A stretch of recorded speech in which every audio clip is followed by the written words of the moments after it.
शिर्डीतील दुहेरी हत्याकांडानंतर कायदा सुव्यवस्थेचा प्रश्न पुन्हा ऐरणीवर आलाय।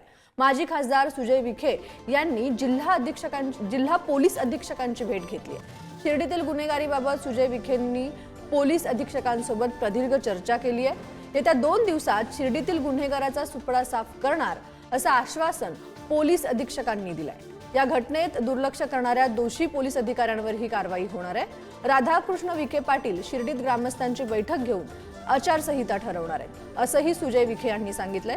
सकाळी शिर्डीत झालेल्या दुहेरी हत्याकांडातील आरोपी निष्पन्न झालेत। गुन्ह्यात वापरलेले हत्यार, मोटारसायकल आणि एका आरोपीस पोलिसांनी ताब्यात घेतल्याची माहिती सुजय विखेंनी बैठकीनंतर दिली आहे। येत्या 8 फेब्रुवारीला मंत्री राधाकृष्ण विखे पाटील हे शिर्डी ग्रामस्थांना सोबत घेऊन आचारसंहिता ठरवणार असल्याचंही सुजय विखेंनी सांगितलंय। तिघी जी घटना आहे ते वेगळी ठिकाणी घडलेली आहे, लेकिन हा जो पूर्ण जे त्यांचा जे दायरा आहे ते 1.5 ते 2 किलोमीटरचे दरम्यान ते घडलेली आहे। त्यांच्यामध्ये आम्ही जे प्रारंभिक जांच केली त्याच्यामध्ये 2 अनोळखी इसम मोटरसायकलवर ते दिसत आहे। त्यांनी हे घटना केली आहे। ते जो आरोपी आहे त्याच्यामध्ये एक आरोपी आमच्या ताब्यात आहे आणि दुसऱ्या आरोपीचा शोध सुरू आहे। तर आपले प्रतिनिधी प्रशांत शर्मा शिर्डीतून आपल्याशी जोडले गेलेले आहेत। तर शिर्डीत हा जो काही प्रकार घडला या संदर्भात सुजय विखेंनी पोलीस अधीक्षकांची भेट घेतली आहे, त्यांच्याशी चर्चा केली आहे। काय अधिकची अपडेट आहे?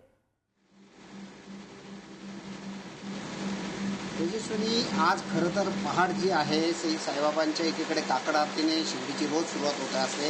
आजही तशी सुरुवात झाली। मात्र दुसरीकडे जर बघितलं तर 2 आरोपींनी 3 लोकांवर जोरदार हल्ले केले आहेत।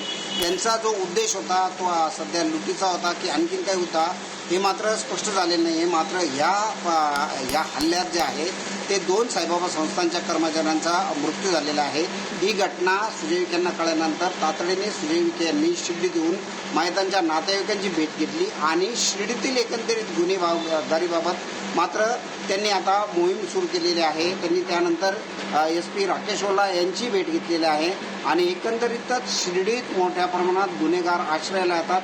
आणि दुसरीकडे काही दिवसापूर्वी सुजय विखेंनी जे साईबाबा संस्थांच्या मोफत प्रसादालयात मोफत जे जेवण दिलं जातं आणि ते सहजासहजी उपलब्ध होतं त्याचा मुद्दा एकदा पुन्हा उचलून धरला आहे। आता पोलिसांनी एका आरोपीला जे आहे ताब्यात घेतलेलं आहे, त्याच्याकडे चौकशी सुरू आहे।